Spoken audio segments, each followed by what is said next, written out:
احلى اخوات في الدنيا، جبت لكم بقى النهارده كده يوم كامل معاكم. طبعا عملت النهارده سمك مقلي. تمام، اللي هو البولتي. طبعا كلنا اكيد بنحب البولتي، واللي بيحب البولتي بقى يكتب لي تحت في التعليقات مين فيكم بيحب البولتي المقلي. طبعا يا اخواتي انا هنا جبت فلفل اخضر اللي هو الرومي، ممكن انتي تبدليه باللي هو الحراق عادي. جبت كمان، شايفين عامل ازاي الخلطة جوه جميلة. وجبت طبعا خضرة، وجبت كمان خضرة. طبعا كل الحاجات دي مقطعاها صغير، اللي انا دقاها بالهون يعني. وعملت كمان فلفل اسمر وملح وكمون، ده كده جوه، وليمون طبعا وشوية خل. وبعد كده عملت بيه كله بقى الخلطة الحلوة دي. بصوا شايفين المية بتاعت الخلطة، شايفين. طبعا يا اخواتي انا كده خلصت خلاص، سبتهم يا دوبك ساعة بالظبط. يفضل الخليط دوت بالسمك يفضل يتنقع فيه كده ساعة بالظبط. وبعد كده رحت طالعة بقى، جبت اسمه دوت يجي 3 معالق بس، دي معلقتين نشا. لو عايزين يبقى ال السمك منك يعني يبقى مقرمش. معلش يا اخواتي والله مش عارفه اتكلم من العيال. بس طبعا لو عايز السمك بتاعك يبقى مقرمش وزي الفل بقى، اعملي زي ما بقولك كده، حطي نشا مع الدقيق مع شويه ملح وشويه فلفل وبس كده، ده كله مع بعضه، ده الناشف يعني اللي انت تحطي. وبعد كده تاخدي السمك. تمام، هتعملي السمك فيه كده مرتين 3، وبعد كده ترجعيه تاني، وبعد كده تستني شوية برضو مرتين 3، وبعد كده تقليه. شايفين بقى القرمشة بتاعته عاملة ازاي؟ تحس ان هو يعني ناشف من بره ومن جوه طري وجميل وعسل عسل. وشفتوا بقى انا هنا كده خلاص قطعت جزر وقطعت خضرة يعني دوبك التزيين بس بتاع الطبق، شايفين. طبعا انا هنا خلاص خلصت طبعا الرز، غرفته وخلاص، رز البصل اللي هو الجميل الصيادية بتاعتنا. تمام، شايفين بقى انا هنا خلاص بزوق بس كده الطبق اللي انا هحط عليه. تمام، وبعد كده هعمل بقى في اخر الفيديو كده يعني. بص انا النهارده انا مدلعه النهارده البيت يعني الحمد لله. انا عندي كده عيالي وجوزي الحمد لله مدلعهم النهارده. شفت خلصت الاكل بتاعي، زائد كمان عملت لهم بقى عصير مانجا.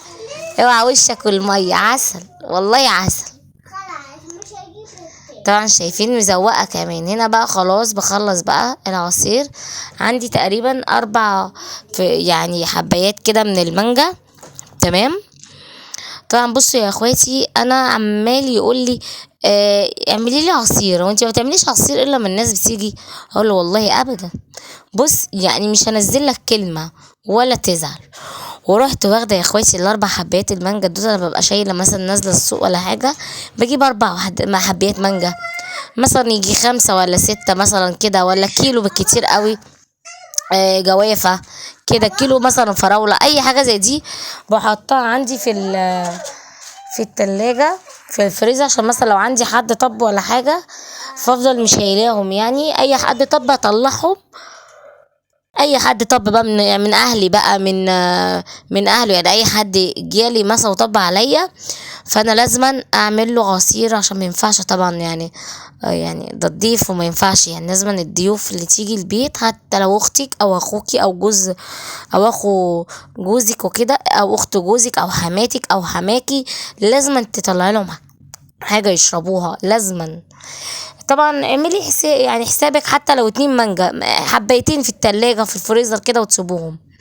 طبعا انا اخدت طبعا المانجا ديت كانت عندي مجمده خالص.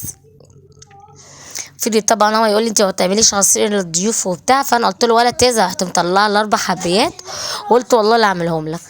ورحت طبعا انا بديت اقطع كده بالقشر بكله، قال القرش قايل بالقشر بكله. فضلت طبعا اقطعه بالمنظر دوت. وبعد ما بقطعه خالص يا اخواتي لازما بصفيه، لازما. ليه؟ لان القشر دوت ما بيتفرمش معايا جامد، لا مهما كان بيبقى ناعم بتحسيه برضو في طعم البق. تمام، طبعا انا عملته زي اللي بره بالظبط. تمام، طبعا المصفى اللي قدامكم اللي فوق ديت اللي هي الضيقه ديت انا عملته بيها وخليته طعمه عسل عسل العسليات والله.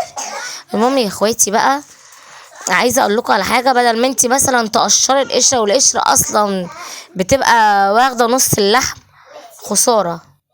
انتوا فاهميني؟ طبعا انا عشان طبعا انا ما حطيتش سكر كتير، طبعا ده حسب اللي انت عايزاه. عايزه تحطي سكر كتير براحتك. انا عن نفسي ما بحبش سكر كتير، عشان عندي ابو العيال او زوجي يعني، او ابو معاذ عنده الايه السكر يعني، فانا ما بحبش كده. يعني ما بحبش احط له سكر كتير، عشان السكر ما يترفعش يعني ما يزيدش عنده او يترفع عليه وكده حرام. فماما كفايه السكر اللي انا رفعه له كفايه انا، فمش هيبقى انا والمانجا.